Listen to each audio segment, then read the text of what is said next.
ప్రతి పేదవాడికి ఇది పేదవాడి ప్రభుత్వం, పేదవాడి దీవెనలతో వచ్చిన ప్రభుత్వం, పేదవాడి ఆశీస్సులతో ఉన్న ప్రభుత్వం కాబట్టి ఆదుకుంటది, సహాయం చేస్తది. తప్పకుండా మీ ఘోషని ఒట్టిగా పోనీయదు అని చెప్పడం జరిగింది.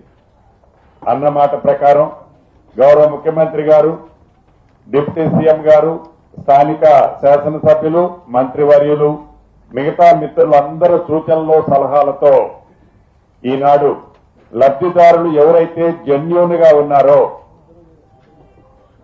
ఇక్కడ నివసించే వాళ్ళు, దూర ప్రాంతాల నుంచి కూడా వచ్చి ఇక్కడ నివసించేవారు, ఆ దూర ప్రాంతాల్లో ఇళ్ల స్థలం లేనివారు ఎవరైతే ఉన్నారో, ఒక్క ఖమ్మం నియోజకవర్గమే కాకుండా పరిసర ప్రాంతాల్లో ఉన్న నియోజకవర్గ లబ్ధిదారులే కాకుండా పక్క జిల్లాల నుంచి వచ్చి ఉన్న అర్హులై ఉంటే, ఇక్కడే ఉండి ఉంటే, అక్కడ వాళ్ళకి ఇళ్ల స్థలం కూడా లేకుండా ఉండి ఉంటే, అక్కడ వాళ్ళకి పర్మనెంట్ ఇల్లు ఉండి ఉండకపోతే, అక్కడ గతంలో వాళ్ళకి ఇళ్ల స్థలం ఇచ్చి ఉండి ఉండకపోతే, గతంలో అక్కడ వారికి ఇల్లు ఇచ్చి ఉండి ఉండకపోతే, ఈ పారామీటర్స్ అన్ని చూసి పూర్తి ఆధారాలతో ఈనాడు అధికారులు గడిచిన ఈ 10 రోజులు నిరంతరము కష్టపడి లబ్ధిదారుల లిస్టులను ఫైనల్ చేయడం జరిగింది.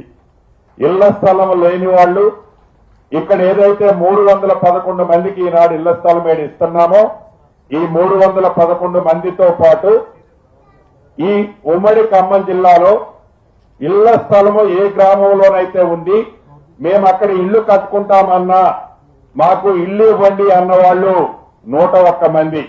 ఈ 311 101 అంటే 412 మంది, 311 మందికి ఇళ్ల స్థలము ఇల్లిస్తూ వారి వారి గ్రామాల్లో ఇళ్ల స్థలం ఎవరికైతే ఉందో వారికి ఇల్లిచ్చే కార్యక్రమాన్ని ఈనాడు మనం ఫైనల్ చేసుకోవటం జరిగింది. దాంట్లో లబ్ధిదారులందరూ అర్హులైన వాళ్ళు ఎవరైతే ఉన్నారో వారందరికీ ఏ భేషజాలు లేకుండా, చివరికి మా మీద దుమ్మెత్తి పోసిన వాళ్ళు అర్హులై ఉన్నా వారి బాధ ఘోష చెప్పితే ఆ ఘోషను వాళ్ళు ఎల్లబుచ్చిన వాళ్ళు వ్యక్తిగతంగా విమర్శించిన అటువంటిది మనసులో పెట్టుకోకుండా అర్హులైన ప్రతి పేదవాళ్లకి ఈనాడు ఇళ్ల స్థలము, ఇల్లు ఈ మీరెన్నుకున్న ఈ ప్రజా ప్రభుత్వం, పేదోళ్ల ప్రభుత్వం మీకు ఇస్తున్నది. మనస్ఫూర్తిగా మీ అందరికీ అభినందనలు, కృతజ్ఞతలు తెలియజేస్తున్నా.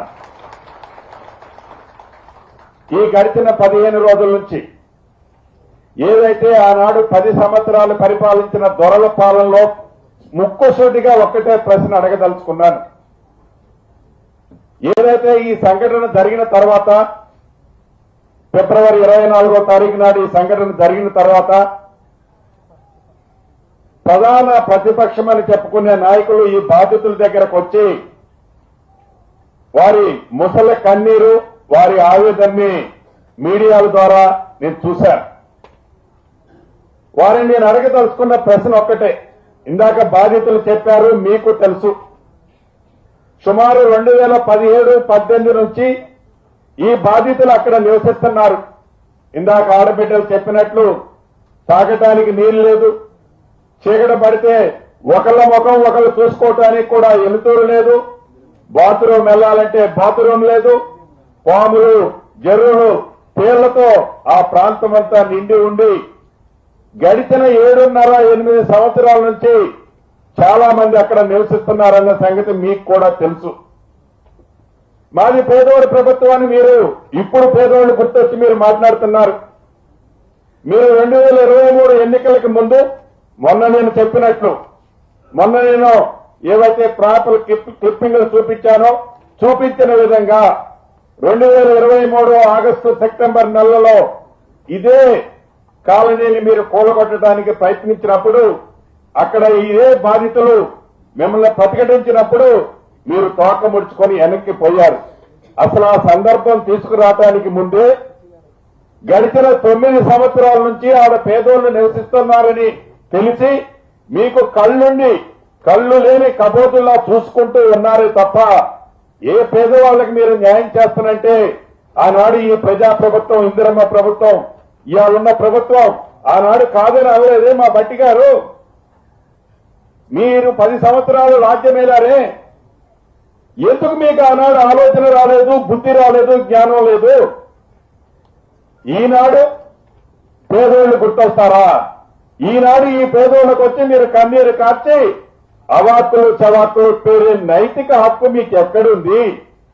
మా ప్రభుత్వం ఏర్పడిన తర్వాత ఇలా ఇళ్లు కట్టుకోలేదే, మా ప్రభుత్వం ఏర్పడిన తర్వాత ఇలా కబ్జా చేయలేదే. మీ ప్రభుత్వంలో జరిగిన నాడు మీరు వాళ్ళకి నిజంగా సాయం చేయాలి అనుకుంటే మీరు ఎందుకు చేయలేకపోయారు? మీకు అంత విశాలమైన హృదయం లేదు. దొరల పాలన, దొరల పోకడ అనేది అందుకే ఈ ప్రభుత్వం సంఘటన జరిగిన మరుక్షణమే మంత్రి వచ్చారా, వీళ్ళొచ్చారా, వాళ్ళొచ్చారా అని ఓవర్ యాక్షన్ కాదు. మీరేదో చెప్తే ఆడ మేము ఇవ్వటంలా. పేదోడి కష్టం ప్రత్యక్షంగా చూసింది చెల్లించే ప్రభుత్వం ఇది. పేదోడి కష్టాలు ప్రత్యక్షంగా చూసిన మనుషులు మేము. మాట్లాడే నైతిక హక్కు మీకు ఎక్కడుంది? నైతిక హక్కు లేని మీరు ఒక్క ఈ వెలుగుమట్లలోనే కాదు, అనేక ప్రాంతాల్లో ఇంకా పగట కళ్ళకంటూ, నేను పదే పదే ఆ పదం అన్నట్టు తప్పటంలే, పగట కళ్ళకంటూ మా ప్రభుత్వం వస్తుంది, మేం చూస్తాం, ఏంది నీ ప్రభుత్వం వచ్చేది? ఏడ నీ ప్రభుత్వం వచ్చేది? ఈ ప్రజా ప్రభుత్వం పేదోడికి అండగా ఉంది, పేదోడి దీవెలున్నాయి, ఫలితాలున్నాయి. ఇంకా ఇన్ని ఫలితాలు చూసిన తర్వాత నిస్సిగ్గుగా పగట కళ్ళ గంటం అంటే ఏంటంటే చీకటి పడక ముందే ఎల్తూరులోనే కర్రలు గంటాం. ఇంకా నువ్వు అటువంటి కర్రలు కంటున్నావు, ఇంకా ఊహించుకుంటున్నావు నేను ముఖ్యమంత్రినో కాబోయే ముఖ్యమంత్రినో. నీ పగట కళల్లాగానే ఈ తెలంగాణ ప్రజలు ఉంచుతారు. ఊహల్లో ఊగిసలాడకు.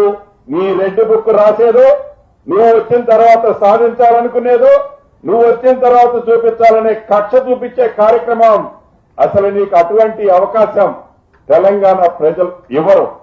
దానికి కారణం ఒక్కటే, ఇది పేదోళ్ల ప్రభుత్వం, పేదోడి కష్టం తెలిసిన ప్రభుత్వం. కాబట్టే అనేక సంక్షేమ కార్యక్రమాలు నువ్వు చేయన్నాడు. నీ 10 సంవత్సరాల్లో నువ్వు వెలగబెట్టని సంక్షేమ కార్యక్రమాలు ఈనాడు పేదోడికి ఈ ప్రభుత్వం ఇస్తుంది. ఇంకా ఊహాజనకమైన జీవితంలో కాకుండా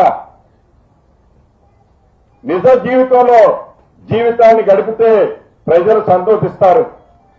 అంతేకాదు, ఇందాక తీర్మానం మల్లన్న గారు గాని ఏదైతే లబ్ధిదారులు కోరారో మౌలిక వసతుల్లో తాగునీరు కానీ, రోడ్లు కానీ, స్కూళ్లు కానీ, చివరికి బట్టి గారు ఇందాక చెప్తున్నారు ఫంక్షన్ హాల్తో పాటు షాపింగ్ కాంప్లెక్స్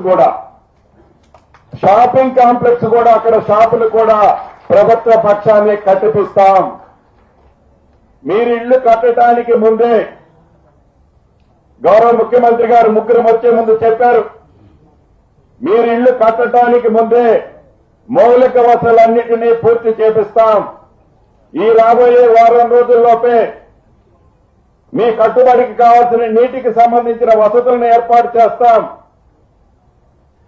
ఇక్కడే కాదు, ఏదైతే మండలాల్లో కట్టుకుంటున్నారో ప్రతి ఇందిరమ్మ ఇల్లు ఇచ్చే పేదవాడికి ఎలా ఇస్తున్నామో వాళ్ళు కూడా యుద్ధ ప్రాతిపదిక మీద కట్టుకోవాలని కూడా మనస్ఫూర్తిగా కోరుకుంటూ, చివరిగా మీకు ఒక్కటే చెప్తున్నా, మీరు నష్టపోయిన మాట వాస్తవం.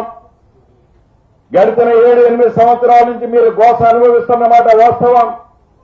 ప్రత్యక్షంగా చూశాం కాబట్టి దాన్ని ఇక్కడ వెలుగుమట్లలో ఈనాడు పరిష్కరించడం జరుగుతుంది.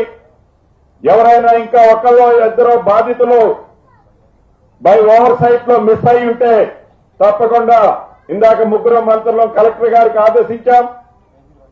అటువంటి బాధితులు ఎవరైనా ఉంటే తప్పకుండా వాళ్ళు నిజంగా అర్హులై ఉంటే ఏ స్కీము వాళ్ళు గతంలో తీసుకొని ఉండకపోతే తప్పకుండా వాళ్ళని కూడా కన్సిడర్ చేస్తామని కూడా ఈ వేదిక ద్వారా ఆ తమ్ముళ్ళకి ఆడబిడ్డలకు కూడా తెలియజేస్తూ, సిపి గారు ఆల్రెడీ మీరు చెప్పారు, ఏదైతే ఆ పేదవాడి చెమటని రక్తాన్ని చెమటగా మార్చి తినక సంపాదించిన రూపాయలు ఎవరైతే దోచుకున్నారో ఆ దోచుకున్న వారు ఎంత పెద్దోడైనా సరే ఇందాక తుమ్మలుగా చెప్పినట్లు ఉక్కు పాదులతో ఒక్క రూపాయి కూడా మిస్ కాకుండా తిరిగి ఆ పేదోళ్ళకి ఇప్పించే బాధ్యత ప్రభుత్వ పక్షాన్ని మీరు తీసుకోవాలని మీకు కూడా తెలియజేసుకుంటూ మరొకసారి లబ్ధిదారులందరినీ రాష్ట్ర ప్రభుత్వ పక్షాన నా పక్షాన అభినందనలు కృతజ్ఞతలు. ఇది మీరెన్నుకున్న ప్రభుత్వం, ఇది మీ ప్రభుత్వం. ఈ ప్రభుత్వం ఎవరిని ఇబ్బంది పెట్టే ప్రభుత్వం కాదు. ఈ ప్రభుత్వం ఎప్పుడు మీకు అండదండలుగా ఉంటుందని కూడా తెలుపుతూ